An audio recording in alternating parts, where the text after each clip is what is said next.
आज हम बात करेंगे कमाठीपुरा के। हाँ, वही कमाठीपुर जहाँ पर औरतों की कीमत सिर्फ 100 से 150 रुपए बताया जाता है। कितना लोग हैं? 300। 300। 350 का नीचे नहीं जाएगा। पहली बार देखा था तुमको। कितना है तुम्हारा? 250। कितना लगे? 200।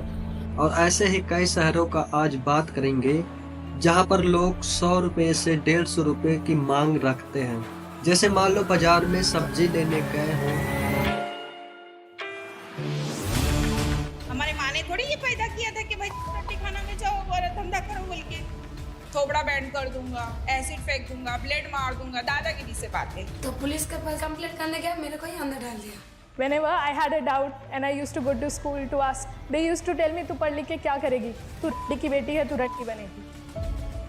कहा जाता है कमाठीपुर के गलियों में सिर्फ वही लोग जाते हैं जिसको अपने भूख मिटाना हो। और साथ ही यह भी कहा जाता है कि जब लॉकडाउन लगा तब कमाठीपुरा की भी गलियां शांत पड़ गई थी।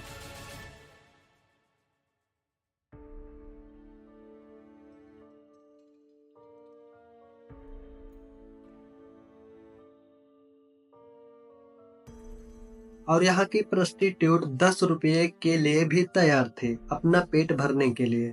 साउथ मुंबई की सबसे बड़ा इलाका जहाँ पर बड़े बड़े करोड़पति और हजारों लाखों लोग पड़े हैं, और वहीं पर ग्रांट रोड इलाके में है कमाठीपुरा। मुंबई का सबसे बड़ा एशिया का second largest red light Asia कहा जाता है। कमाठीपुरा की हर लड़कियों को किसी अपने ही धोखे का शिकार होते हैं। चंद पैसों के लिए अपने जिस्म को रौंदती है और पहले रोती है, झगड़ती है और फिर एक दिन खुद को ही बेचने के लिए आदत हो जाते हैं। यहाँ हर एक कोठे की ओनर या मालकिन होती है। वैसे ये भी पहले से प्रोस्टिट्यूट रह चुकी होती हैं। ये तीनों लड़कियां खाली हैं इस वक्त, देख लो, चुन लो जो पसंद। मानो इस तरह लड़कियों को चुनने को कहा जाता है जैसे बाजार में टमाटर। ये उसी कोठे में आई अलग अलग जगहों से लड़कियों की ऐसी हाल कर देती हैं कि वो लड़कियां मजबूर होकर एक दिन खुद धंधे पर बैठ जाती हैं। एक अमेरिकन व्यक्ति ने कमाठीपुर की गलियों की स्टिंग ऑपरेशन किया था। तब जाकर मालूम पड़ा लड़कियां धंधे पर नहीं बैठती, उनके साथ जबरदस्ती किया जाता है। और जो लड़कियां धंधे पर नहीं बैठती उन्हें कई दिनों तक खाना नहीं दिया जाता। धंधे पे खड़ा नहीं रहेगा तो खाने को भी नहीं देगा। और इतना सब करने के बाद भी जब लड़कियां इनकार कर देती हैं तब उनके साथ जबरदस्ती करके कस्टमर को बैठाया जाता है। जिस तरह चिड़ियों को बंद कर दिया जाता है उसी तरह लड़कियों को भी घरों में बंद कर दिया जाता है और वहां से सिर्फ चीखें निकलती हैं, लड़कियां नहीं। जब भी लेकर आए तो 5-6 महीने तक अंदर रखे। कहा जाता है आज से 152 साल पहले कमाठीपुरा की स्थिति इससे अलग थी। बॉम्बे की इस पेंटिंग में एक भी ब्रोथल हाउस नहीं थी। इनफैक्ट यहाँ पर देश विदेश के लोग आर्मेनियंस, अफगान, जापानीज, पोर्चुगीज और चाइनीज जैसे लोग रहा करते थे, जिन्हें ब्रिटिश ने लाइना रोकेट कराकर सेटल करवाया था। इनफैक्ट आज भी अगर शुक्ला जी गलियों में जाओगे तो बड़े जापानीज लोग देखने को मिल सकते हैं। और मुंबई के बीचों बीच चाइनीज टेम्पल भी देखने को मिलता है।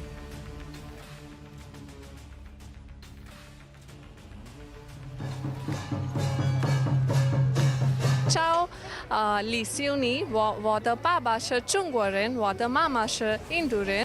每年的春节，总领事馆呢都会到这里来，和我们大孟买地区的侨胞，那么新的侨胞呢，现在加到一起呢，我们现在कमाठीपुरा रेड लाइट एरिया अपने से नहीं बना, बल्कि ब्रिटिशों ने जबरदस्ती बनाया था। उस वक्त कमाठीपुरा के शुक्ला जी स्टेट में व्हाइट स्किन यूरोपियन रहा करते थे और इसीलिए शुक्ला जी स्टेट को सफेद गली भी कहा जाता था। अब बात करेंगे आखिर इतनी सारी लड़कियां आती कहां से थी और इन्हें कैसे लाया जाता है। कहा जाता है पहले के टाइम में जिस भी ब्रोथल हाउस में लड़कियां की जरूरत होती थे तो उसका एक लिस्ट बनाया जाता था और आसपास के गांव के कोतवाल और पुलिस को लिस्ट दे दिया जाता था जो गांव-गांव में जाकर 14 साल से ऊपर के लड़कियों को जबरदस्ती पकड़कर 5 आना की सैलरी देकर उन्हें हायर कर लेते थे। और इसी तरह ब्रिटिशों ने प्रोस्टिट्यूट को भी 3 क्लास में डिवाइड कर दिया था। मोस्टली मुंबई के लोकल कमाटीपुरा की ब्रिटिश प्रोस्टिट्यूट से बात करने की इजाजत बिल्कुल नहीं थे और इसीलिए फर्स्ट क्लास प्रोस्टिट्यूट यूरोपियन औरतें होती थी। लेकिन सबसे शर्मिंदगी की बात यह है कि इंडिया प्रोस्टिट्यूट के आमतौर से फर्स्ट क्लास से भी कम के दर्जा होते थे और इस कमाटीपुरा को बदनाम गली भी माना जाता है। मैं आ रहा था यार, हम लोग मतलब ये ग्रांड रोड दिखा दूँ, वो जबरदस्ती हाथ पकड़ाई थी। ए भाई आओ भाई आओ भाई। ग्रांड रोड है, सब लोग बोलते हैं बदनाम गली है, बदनाम गली है। ऐसा एक्चुअल हकीकत क्या है? सच में बदनाम गली है? बदनाम गली ऐसा मतलब क्या धंधे वाली? ये जगह एशिया के second largest red light area है, जहां 2000 से भी ज्यादा लोग धंधे पर बैठते हैं और आज के भी तारीख में काम करते हैं। इन्हें हर रोज 8 से 10 क्लाइंट्स को अटेंड करने पड़ते हैं अपना गुजारा करने के लिए और उन्हें हर क्लाइंट से 150 से 200 रुपये मिल सकते हैं। 350। 300 का जमाना गया। आपके पास ही नहीं आता। 300 का जमाना गया है अभी। क्या रेट है? 400। और इनमें से भी बोतल ओनर भी 50 से 60 रुपए बेड चार्ज लेती हैं। मुंबई के एक लोकल न्यूज में एक बोतल ओनर सितारा बाई ने इंटरव्यू किया था। तब उनका कहना था कि इनके बोतल में 70 लड़कियां काम करते थे और उन्हें हर एक लड़कियों से साल में 45 से 60 हजार रुपए मिलते हैं। ये इन लोगों से पैसा इसलिए लेते हैं ताकि जब पुलिस इन पर रेड मारे तो उन्हें पैसा खिलाकर अपने लड़कियों को बचा सके।